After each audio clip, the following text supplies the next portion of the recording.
Hello friends, myself Abdullah Feroz. I secured 96% in CBSE class 12th and I'm expecting a pretty good score in NEET 2022 which I will reveal when the NEET results are out. So without wasting any time, let's get back to the point.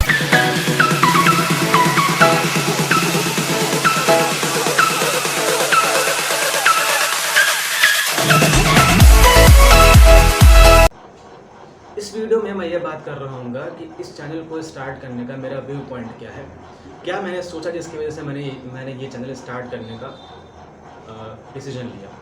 सबसे पहली चीज़ तो ये है कि NCERT हम सबको पता है उस बुक के बारे में और हम सब जानते हैं।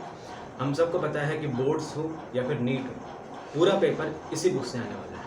फिर भी हम पूरी तरीके से NCERT से स्टिक नहीं रहते, यहाँ वहाँ की रिसोर्सेस ढूंढते रहते हैं। इनकी नोट्स मिल जाए, उनकी नोट्स मिल जाए, कहाँ से प्रैक्टिस करें। बहुत मैंने भी जब मैं 11th में इंटर किया था तो उस टाइम भी मुझे आई वॉज नॉट श्योर कि कौन सी बुक यूज़ किया जाए, किन रिसोर्स को फॉलो किया जाए कि हम बोर्ड्स में भी एक्सेल हो सकें और नीट में भी एक्सेल हो सकें। सो हम सबको पता है कि NCERT इसी बुक से आने वाला है पेपर, चाहे वो बोर्ड्स का हो चाहे वो नीट का हो। फिर भी हम NCERT से पूरी तरीके से स्टिक नहीं रहते, ऐसा क्यों? तो पहली चीज़ तो ये है कि NCERT पढ़ने में इंटरेस्टिंग नहीं है। जब हम स्टार्ट करते हैं NCERT पढ़ने लगते हैं तो थोड़ा सा पढ़ने के बाद हमें बोरियत सी होने लगती है। फॉर एग्ज़ाम्पल मैं अगर बात करूँ तो फिजिक्स के NCERT स्पेशली जब उसको पढ़ते हैं तो हमें ऐसा लगता है कि पहली चीज़ हमें लगता है कि जब पढ़ना स्टार्ट करते हैं तो ऐसा लगता है कि कुछ काम की चीज़ नहीं है, क्या कितना बोरिंग चीज़ है, ऐसे बड़े बड़े पैराग्राफ लिखे रहते हैं। तो पहली चीज़ तो ये कि NCERT हमें बहुत बोरिंग लगती है, इंटरेस्टिंग लगती नहीं है। और हमें उस चीज़ को पढ़ने में अच्छा लगता है, कोई भी काम हमें तब अच्छा लगता है जब वो हमारे लिए इंटरेस्टिंग हो, हम उसको करने से बोर ना हो। एक तो वैसे ही हमें पढ़ाई बोर लगती है, फिर NCERT बुक तो और बोरिंग लगती है, तो इसी वजह से NCERT में पढ़ना कम कर देते हैं। हम सबको पता है कि पेपर इसी से आने वाला है, लेकिन पढ़ने में जब बोर होंगे तो कैसे पढ़ेंगे फिर? पहला रीज़न ये है, इस वजह से मन नहीं लगता है NCERT पढ़ने में। दूसरा रीज़न ये है, हमें ऐसा लगता है कि कंटेंट पूरा नहीं है NCERT में।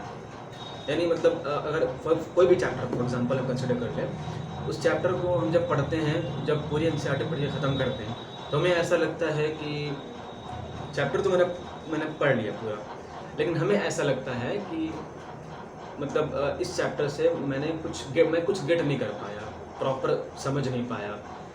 ये इसमें कंटेंट ही पूरा नहीं था। कुछ चीज़ें हमें ऐसा लगता है कि कहीं एग्ज़ाम में कुछ चीज़ें इसके बाहर से ना आ जाए। हमें ऐसा लगता है कि कहीं एग्ज़ाम में कोई ऐसा क्वेश्चन ना आ जाए जो हमें लगे कि हम तो पढ़े ही नहीं हैं। तो पहली बात तो ये है, इसको कैसे रिज़ॉल्व किया जाए, दोनों प्रॉब्लम्स को कैसे रिज़ॉल्व किया जाए। सबसे पहली चीज़ तो ये है कि NCERT बोरिंग है तो हम सबको पता है कि सक्सेस पाने का रास्ता भी इतना आसान नहीं होता, जितना आप सोचते हैं उतना आसान नहीं होता है।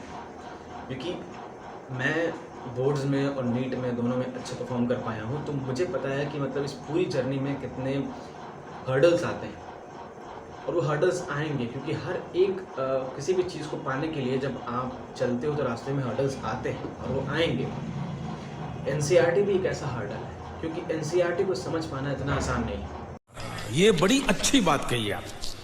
NCERT जो कहता है, अगर हम वो पूरी तरीके से समझ लें तब तो हमारे लिए NCERT एक पीस ऑफ केक हो जाएगा। लेकिन वही चीज़ सबसे मुश्किल होता है क्योंकि NCERT हम सही से समझ नहीं पाते।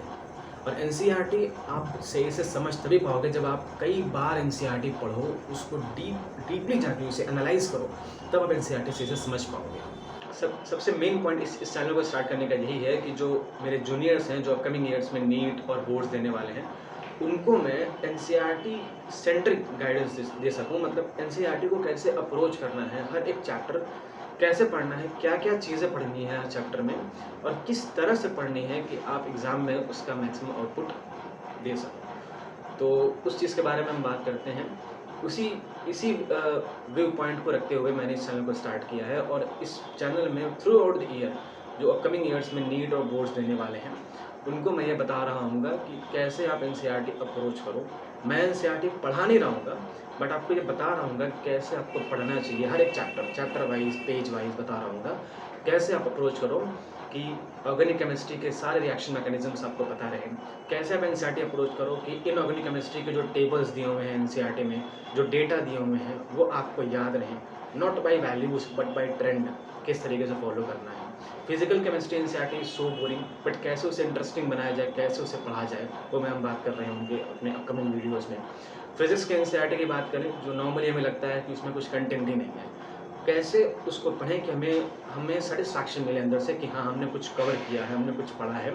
हाँ हमें अंदर से ये सेटिस्फैक्शन मिले कि हाँ इसी से पेपर आने वाला है, मैं पेपर के लिए फुल्ली तरीके से तैयार हूँ। और ये अंदर से सेटिस्फैक्शन तभी आएगा सिर्फ एनसीईआरटी पढ़ के। मैंने अपने बोर्ड्स में और नीट में सिर्फ एनसीईआरटी फॉलो की है, और जब मैं एग्ज़ाम सेंटर पे पहुंचा या फिर जब मैं पेपर दिया, तो पेपर देने के बाद मुझे ये नहीं फील हुआ कि ये चीज़ बाहर से आई है, ये चीज़ मैंने कभी पढ़ी नहीं, कभी सुनी नहीं, ऐसा नहीं हुआ। मतलब पूरा कंटेंट एनसीईआरटी से आता है, बट आपको सिर्फ एनसीईआरटी को अच्छे से पढ़ने की ज़रूरत है। सो स्टे ट्यून्ड, मैं अपने अपकमिंग वीडियोज़ में एनसीईआरटी के रिगार्डिंग ही एनसीईआरटी को किस तरीके से अप्रोच करना चाहिए उस चीज़ के बारे में बात कर रहे होंगे। ये सिर्फ एक इंट्रोडक्टरी वीडियो था कि क्या व्यू पॉइंट इस चैनल को स्टार्ट करने का, और वही है कि एनसीईआरटी कैसे अप्रोच करना है वो मैं पूरा बता रहा हूँ अपने अपने वीडियोज़ में। सो स्टे ट्यून्ड, और कि मेरा पूरा कंटेंट एनसीईआरटी के अराउंड रिवॉल्व करता है, और मैं आपको एक बड़े भाई की तरह बता रहा हूँ कि एनसीईआरटी ऐसे ऐसे ऐसे पढ़ो, बिकॉज एनसीईआरटी एक टेक्स्ट बुक है। मैं चाहता तो मैं पढ़ा दिया होता एनसीईआरटी, बट एक टेक्स्ट बुक है, और आप उसका परफॉर्मेंस आप अच्छे से परफॉर्म एग्ज़ाम में तभी कर पाओगे जब आप उसे खुद से पढ़ोगे। मैं आपको बता दूंगा कि ऐसे ऐसे पढ़ना है, आप उसे खुद से पढ़ेंगे तब एग्ज़ाम में आप मैक्सिमम आउटपुट लाएंगे। एग्ज़ाम में आप बोर्ड्स में और नीट में दोनों में आप एक्सेल कर सकते हैं, बहुत अच्छे मार्क्स लेके आ सकते हैं। You can score 95% plus in boards and you can score 650 plus in NEET just by reading NCERT. But आपको इन डेप्थ नॉलेज होनी चाहिए एनसीईआरटी की, तभी एनसीईआरटी के बैक एक्सरसाइज जो दिए हुए हैं उसके बारे में पूरा पता होना चाहिए, स्पेशली फॉर फिजिक्स। बायोलॉजी की एनसीईआरटी को ऐसे पढ़ना है कि हर एक लाइन के मीनिंग समझिए, आपको समझ में आना चाहिए एनसीईआरटी। सिर्फ रीड करके अगर आप एनसीईआरटी का आउटपुट लेना चाहो नहीं आएगा, क्योंकि बार पढ़ो कुछ चीज़ें होती हैं। तो वही जब मैं एटलीस्ट 15 to 20 टाइम्स एनसीईआरटी तो पढ़ ही लिया होगा, तो I think I can guide you in a proper way. तो आप घबराइए नहीं बिल्कुल, एनसीईआरटी की अपनी टेंशन मुझ पर छोड़ दीजिए, मैं अच्छे से बताऊँगा आपको कैसे एनसीईआरटी पढ़नी है, और पूरे ईयर आपको गाइड कर रहा हूँ। Believe in your self, because जब तक आपको खुद पे बिलीव नहीं होगा कि हाँ मैं कर सकता हूँ, तब तक कोई कितना भी फोर्स कर ले आप नहीं कर सकते। सो घबराइए नहीं, बिल्कुल परेशान नहीं हो, बिल्कुल स्ट्रेस नहीं होइए, अपने में बिलीव रखिए, you can and you will. Stay tuned for my upcoming videos, keep studying without stress, without taking any tension, without being anxious. Keep studying, be calm and be composed. Thank you.